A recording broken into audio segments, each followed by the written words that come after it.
ये अफसाना जिलानी बानू का लिखा हुआ है और इसका उन्वान है रास्ता बंद है।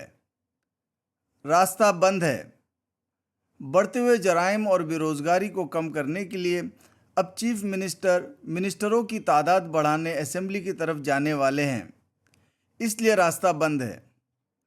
इलेक्ट्रिकल पोल की सुर्ख बत्ती किसी राक्षस के दीदों की तरह चमक रही है। अब रास्ता कब खुलेगा? ट्रैफिक का शोर बढ़ता जा रहा है। चारों तरफ सड़कों पर कारों, स्कूटरों, ऑटो रिक्शा और पैदल चलने वालों का हुजूम है। लोग बेसब्री से रास्ता खुलने का इंतज़ार कर रहे हैं। स्कूल जाने वाले बच्चे बैग संभाले खड़े हैं। सर पर ईंटों का टोकरा उठाए मजदूर, घर का सामान ले जाने वाली औरतें, लाठी के सहारे खड़े हुए बूढ़े लोग। मुन्नी 9 बजे हमारा इम्तिहान शुरू हो जाएगा, एक बच्चा घबरा कर अपनी बहन से कहता है। टीचर हमें पेपर नहीं देंगी। मुन्नी रोने लगती है और फिर भाई का हाथ पकड़कर कहती है, आओ अपन आगे चले जाएंगे। सब बच्चे एक दूसरे का हाथ थामे आगे बढ़ते हैं। ट्रैफिक कांस्टेबल डंडा मार के उन्हें पीछे धकेल देता है। उधर देखो, लाल बत्ती नज़र नहीं आ रही है? मगर हमारा एग्ज़ाम है अंकल। बच्चे रोने लगते हैं। इन बच्चों को जाने दो यार, लंबे बालों वाला एक नौजवान कहता है। उसके हाथ में गिटार है। 10 बजे मेरा टीवी पर प्रोग्राम है, मुझे भी अब जाने दो। वो आगे बढ़ा तो कांस्टेबल ने डंडा मार के पीछे धकेल दिया। स्कूटर पर सवार एक नौजवान सबको हटाकर तेजी से आगे निकल जाना चाहता था, मगर कांस्टेबल ने उसे डंडा मारकर गिरा दिया। स्कूटर उसके ऊपर गिर गई। उसके सर से खून निकलने लगा। सब लोग जमा हो गए। चीख और पुकार होने लगी। कुछ लोग कांस्टेबल को मारने दौड़े, मगर उसने सीटी बजाकर अपने साथियों को इकट्ठा कर लिया और जख्मी नौजवान से 100 रुपये जुर्माना लेकर उसे आगे जाने दिया। 10 बजे एपी एक्सप्रेस चली जाएगी, मुझे दिल्ली जाना है, जाने दो भाई। ऑटो में सवार एक नौजवान ने बिलख कर कहा, आप सब कहीं नहीं जाएंगे।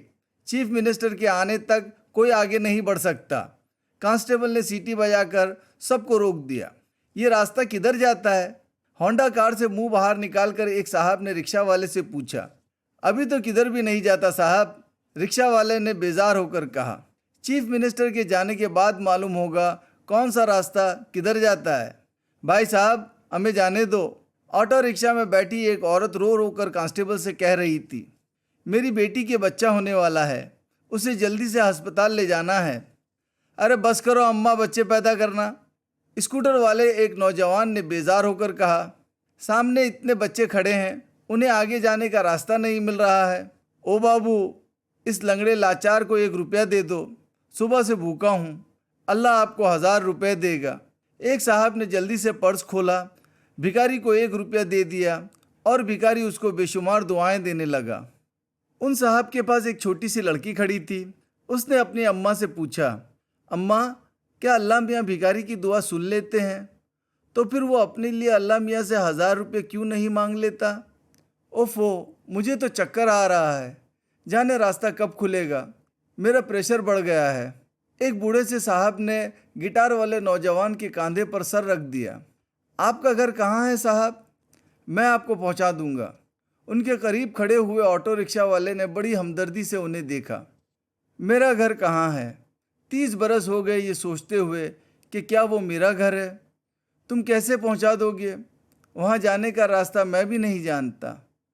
उन्होंने कुछ सोचते हुए कहा, पागल बुड्ढा है। ऑटो रिक्शा वाला गिटार वाले लड़के की तरफ देखकर हंसने लगा। आखिर रास्ता कब खुलेगा? हम यहाँ कब तक खड़े रहेंगे? स्कूल जाने वाले बच्चे बेजार हो रहे थे।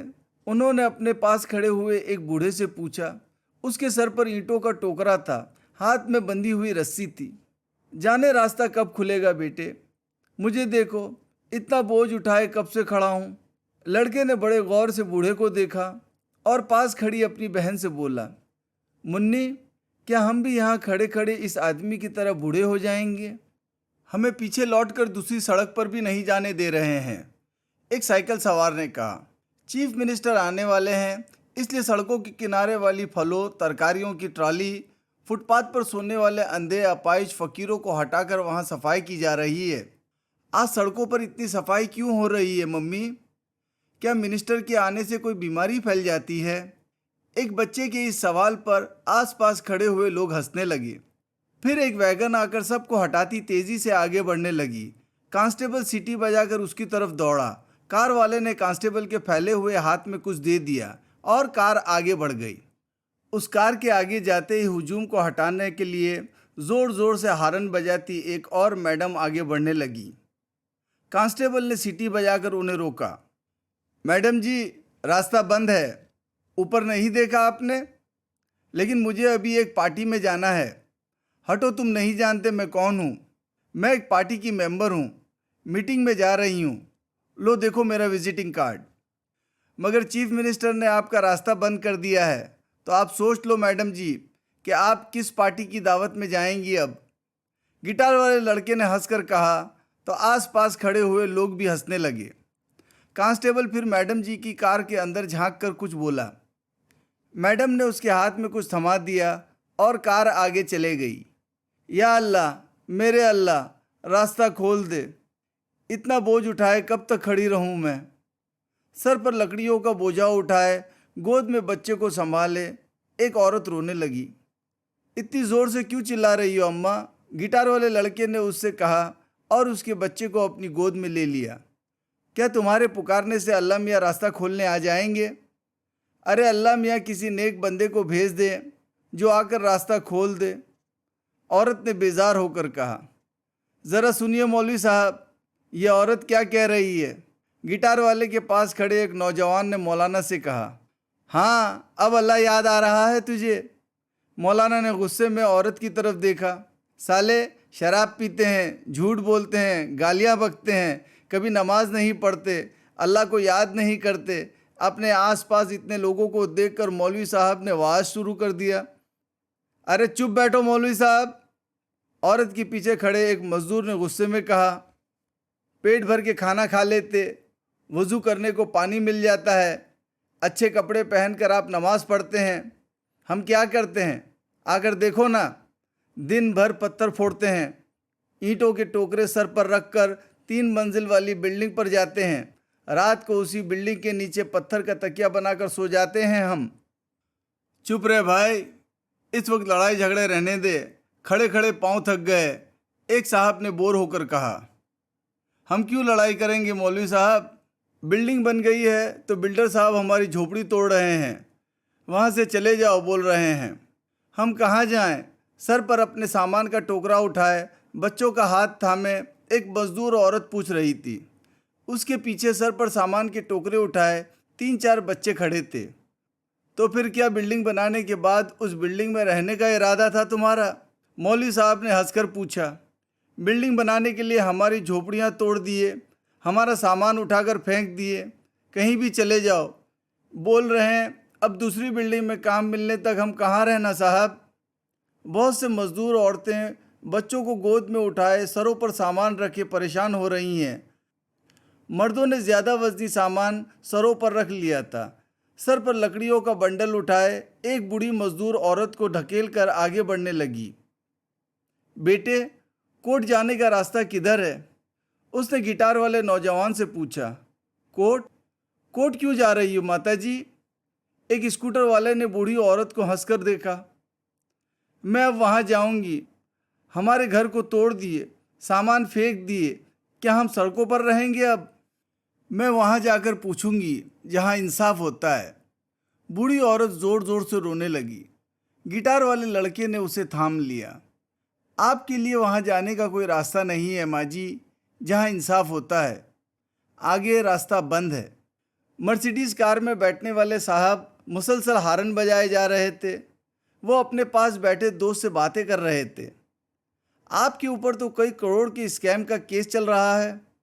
हाँ, मैं उसी प्रॉब्लम पर बात करने चीफ जस्टिस के पास जा रहा हूँ, उन्होंने लापरवाही से कहा। क्या वो आपकी बात सुनेंगे? उनके दोस्त ने ताज्जुब से पूछा। हाँ हाँ, दोस्त ने लापरवाही से कहा। मैं उनसे पहले भी मिल चुका हूँ। उन्होंने मुझसे पूछा था कि गवर्नमेंट के डिपार्टमेंट में करोड़ों रुपए का स्कैम कैसे होता है। मुझे चीफ जस्टिस साहब के सवाल पर हंसी आ गई।